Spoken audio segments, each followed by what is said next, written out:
నేను చూపించే లెక్క ఇది బీఆర్ఎస్ పార్టీ లెక్కనో సొంత కవిత్వమో కాదు. ఇది CAG comptroller and auditor general latest July 2025 నివేదిక. ఇందులో మీరు చూసినట్లయితే క్లియర్గా ఇంట్రెస్ట్ పేమెంట్స్ ఎంత చేసింది తెలంగాణ ప్రభుత్వం ఈ ఆర్థిక సంవత్సరానికి, అంటే ఏప్రిల్ నుంచి జూలై వరకు 4 నెలల్లో, ఏప్రిల్, మే, జూన్, జూలై 4 నెలల్లో తెలంగాణ ప్రభుత్వం అప్పులకు కట్టినటువంటి మిత్తి 9,355 కోట్లు.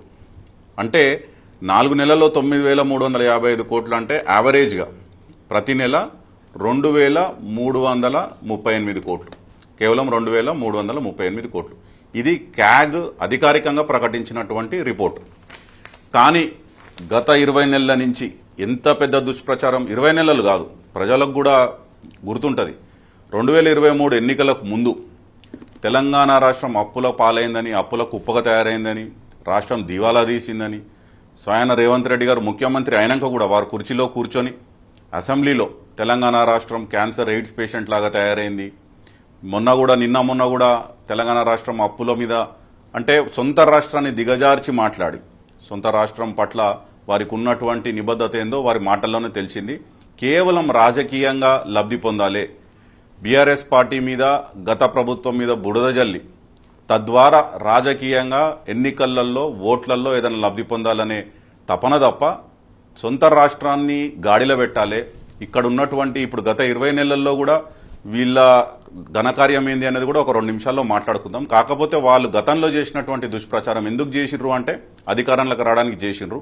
అధికారంలోకి వచ్చినాక కూడా వాళ్ళు ఇచ్చినటువంటి 6 గ్యారంటీలు కానీ 420 హామీల్లో కానీ ఏ ఒక్కటి కూడా అమలు చేయలేకపోక ప్రజల దృష్టి మళ్లించడానికి కేవలం ఇదే దుష్ప్రచారాన్ని, ముఖ్యమంత్రి నెలకి 6,500 మేము ఇంట్రెస్ట్ మీద పేమెంట్స్ ఇంట్రెస్ట్ కడుతున్నాము అంటారు గత అప్పుల మీద.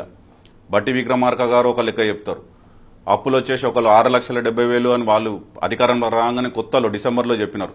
తర్వాత ఒకళ్ళు 7 లక్షలు అంటారు, ఒకళ్ళు 8 లక్షల కోట్లు అంటారు, ఇంకొకళ్ళు 10 లక్షల కోట్లు అంటారు. అంటే నోటికి వచ్చినట్టు కేవలం మీరు ప్రజలకు ఇచ్చిన హామీలు అమలు చేయలేకపోతున్నారు కాబట్టి ప్రజలు మిమ్మల్ని ప్రశ్నించకూడదు, మీరు ఇచ్చిన హామీలు ఏమైంది అని చెప్పి దాని నుంచి దాటవేసి దాని నుంచి దృష్టి మళ్లించే కార్యక్రమమే ఈ దుష్ప్రచారం. ఈరోజు తేటతెల్లమైపోయింది. సిఏజీ రిపోర్ట్ కానీ ఇంకోటి కూడా నేను మీకు చూపించదలుచుకున్నాను. సిఏజీ రిపోర్ట్ ఒకటే కాదు, గత కేసీఆర్ గారి ప్రభుత్వం మీద ఏ రకంగానైతే దుష్ప్రచారం జరిగిందో దానికి సంబంధించి 11 ఆగస్టు 2025, అంటే మనం కరెక్ట్గా ఒక 2 వారాల ముందు బీజేపీ ఎంపీ రఘునందన్ రావు గారు పార్లమెంట్లో కేంద్ర మంత్రిని అడిగినటువంటి ప్రశ్న, బీఆర్ఎస్ ప్రభుత్వంలో కేసీఆర్ గారు 2014 నుంచి 2023 వరకు వారు చేసిన అప్పు ఎంత ఈ దాదాపు 10 సంవత్సరాలలో అని చెప్పి వారు పార్లమెంట్లో అడిగిన ప్రశ్నకి కేంద్ర మంత్రి, union minister of state for finance Pankaj Chaudhary గారు అధికారికంగా పార్లమెంట్లో ఇచ్చిన జవాబు నేను చూపించేది. మీరు ఇక్కడ చూస్తే అప్పు ఎంత చేసింది ప్రభుత్వం ప్రతి సంవత్సరం అంటే 2014-15 నుంచి 2023-24 వరకు 3,50,000 కోట్లు. ఈ 3,50,000 కోట్లు ఆర్థిక సంవత్సరం 23-24 ఆఖరి వరకు, అంటే అంతకన్నా 3 నెలల ముందే కేసీఆర్ గారి ప్రభుత్వం దిగిపోయింది. దిగిపోయిన తర్వాత కూడా ఇంకో 3 నెలల తర్వాత కూడా అప్పు ఎంత ఉండే అంటే 3,50,000 కోట్లు.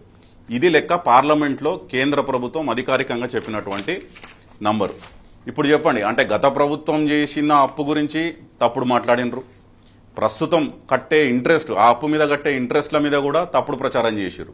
కాకపోతే నిజం ఎప్పుడైనా నిలకడ మీద తెలుస్తుంది అన్నట్టు 20 నెలలైనా కానీ ఇప్పుడు ఆర్బీఐ లెక్కలు చూసినా, ఇంకోటి ఇప్పుడు నేను పార్లమెంట్లో చూపించిన డాక్యుమెంటే కాదు, నా దగ్గర reserve bank of India document కూడా ఉంది.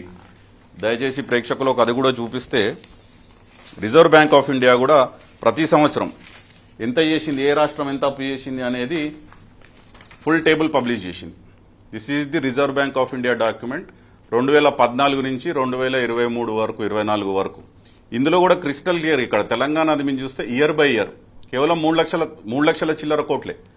అంటే ఆర్బీఐ చెప్పే లెక్క, కేంద్ర ప్రభుత్వం పార్లమెంట్లో అధికారికంగా ఇచ్చినటువంటి లెక్క తప్పు అని చెప్పి వీళ్ళు రాజకీయ ప్రసంగాలలో బహిరంగ సభల్లో అడ్డగోలుగా విమర్శలు చేస్తే ప్రజలు నమ్మే వరకు కొంతవరకు నమ్మినరు. దాని ద్వారా బీఆర్ఎస్ పార్టీ కొద్దిగా నష్టం జరిగింది, అది వాస్తవం. కాకపోతే ఎప్పటికైనా ప్రజలకు నిజం తెలవాలి. తెలంగాణ ఎంత అద్భుతంగా కేసీఆర్ గారు 2014 నుంచి 2023 వరకు ఏ రకంగా ముందుకు తీసుకుపోయినారు అనేది దాని యొక్క రిజల్ట్స్ ఈరోజు ప్రజల అనుభవంలో ఉంది. కాకపోతే దురదృష్టం ఏంటంటే మళ్ళీ గత 20 నెలల్లో తెలంగాణ మళ్ళీ వెనక్కిపోయింది. అంటే వీరికి పరిపాలన దక్షత లేకపోవడము, ప్రజల సమస్యల పట్ల అవగాహన లేకపోవడము, ఇచ్చిన గ్యారంటీలు హామీలు ఎట్లా అమలు చేయాలో వాళ్ళకి ఐడియా లేకపోవడం, ఇట్లాంటి ద్వారా వాళ్ళకి అసలు ఏం చేయాలనేది ఐడియా లేకపోవడం ద్వారా తెలంగాణ రాష్ట్రం ఏదైతే ప్రగతి సాధించిందో కేసీఆర్ గారి సమయంలో ఇప్పుడు అదంతా రివర్స్ అవుతుంది.